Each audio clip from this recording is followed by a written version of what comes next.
하루 10분 디지털 경제 뉴스 디지털투데이 데일리픽입니다.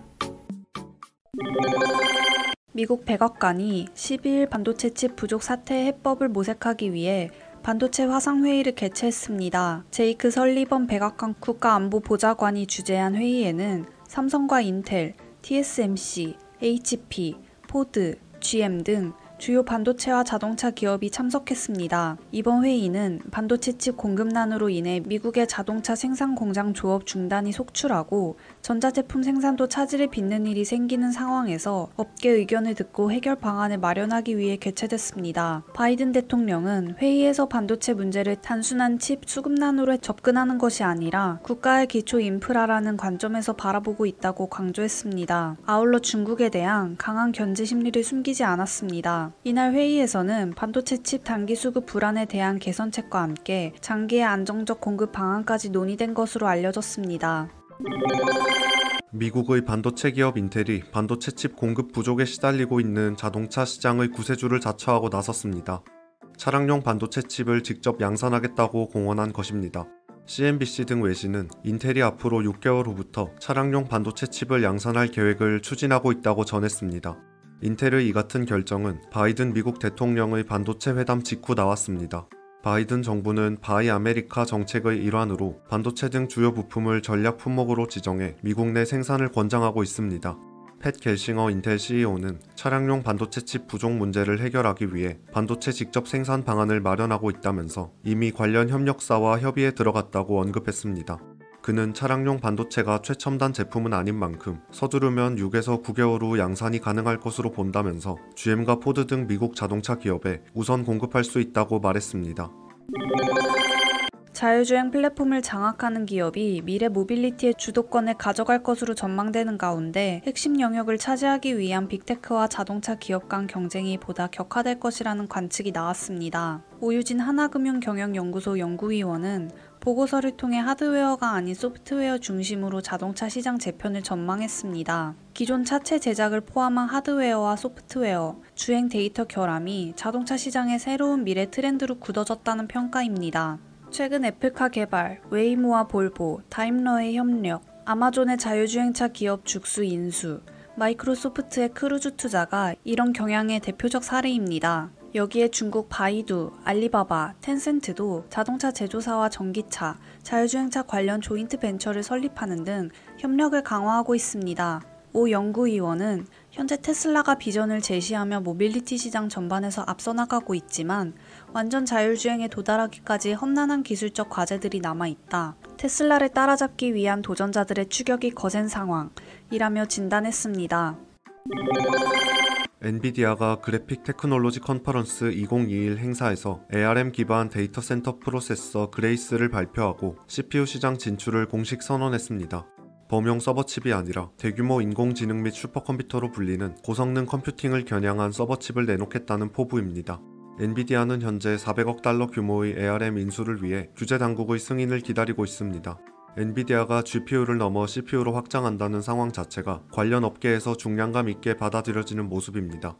엔비디아가 서버칩을 내놓겠다고 발표하자 인텔 주가는 하락했습니다. 무인 자율주행 차량이 피자를 배달하는 시대가 왔습니다. 세계적인 피자 체인점인 도미노 피자와 무인 자율주행 차량 기업인 유로가 손을 잡고 피자 배달 서비스에 나섰다는 소식입니다. 도미노 피자는 미국 텍사스주 휴스턴시 일부 지역을 대상으로 시범 서비스를 제공한다고 밝혔습니다. 온라인으로 피자를 주문하면 소형 무인 자율주행 차량인 유로 R2가 피자를 싣고 집 앞까지 배달해줍니다. 자율주행차 기업 유로 역시 이번 배달 서비스를 통해 자율주행 차량의 방대한 양의 실제 주행 데이터를 얻을 수 있을 것으로 기대하고 있습니다.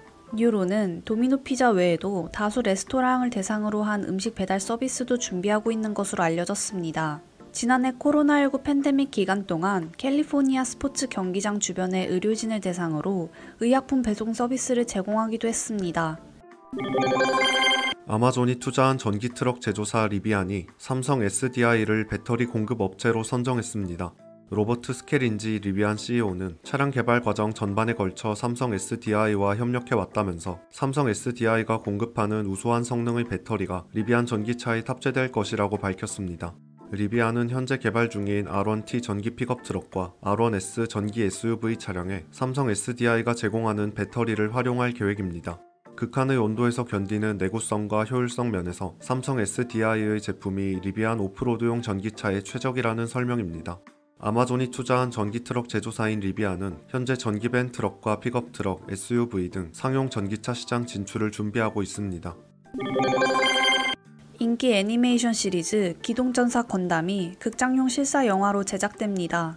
건담 실사 영화는 미국의 레전더리 픽처스가 제작하고 넷플릭스가 배급을 맡습니다. 감독은 콩, 스컬 아일랜드로 알려진 조던 복트 로버츠가 메가폰을 쥐는 걸로 알려졌습니다. 여기에 미국의 인기 만화가 브라이언 본이 각본을 맡았고 SF 영화 듄을 제작한 할리우드 제작사 케일 보이터가 제작을 총괄합니다. 레전더리 픽처스는 지난 2018년 일본의 애니메이션 제작사 선라이즈와 협력해 건담 실사 영화 제작을 공표한 이후 최근에야 구체적인 제작 일정이 확정된 것으로 알려졌습니다. 아직 구체적인 줄거리나 출연 배우 명단은 정해지지 않았습니다. 1979년 TV 애니메이션으로 첫 선을 보인 기동전사 건담 시리즈는 토미노 요시유키 감독의 대표작입니다. 첫 방영 후 40년이 지난 현재까지 관련 시리즈를 이어오고 있는 일본의 대표 애니메이션 시리즈로 통합니다. 지난해 코로나19 국면에서 주식시장에 뛰어든 신규 개인 투자자 3명 중 2명은 손실을 봤다는 분석 결과가 나왔습니다. 자본시장연구원에 따르면 지난해 3월부터 10월까지 국내 주식시장에서 신규 투자자의 62%가 손실을 본 것으로 조사됐다고 밝혔습니다. 지난해 주식 투자에 나선 개인 투자자는 20만 명으로 이 중 신규 투자자는 30%인 6만 명입니다. 코로나19로 주가가 급락하던 작년 3월과 빅히트 엔터테인먼트가 상장한 10월에 대거 유입됐습니다. 이들의 누적 수익률은 5.9%에 그쳤습니다. 수수료 등 거래 비용을 포함하면 수익률은 마이너스 1.2%로 손실을 나타냈습니다. 특히 30대의 손실이 가장 컸습니다. 신규 투자자는 연령층이 낮고 여성 비중이 높았습니다. 1천만 원 이하 소액 투자자도 많았습니다. 연령별로는 20대 이하가 28%로 가장 많았습니다. 이어 30대 26%, 40대 23%, 50대 16%, 60대 이상 6% 순이었습니다. 금액별로는 1천만 원 이하가 77%로 급증했습니다. 1천만 원 이상은 23%에 불과했습니다. 행복한 하루 디지털투데이였습니다.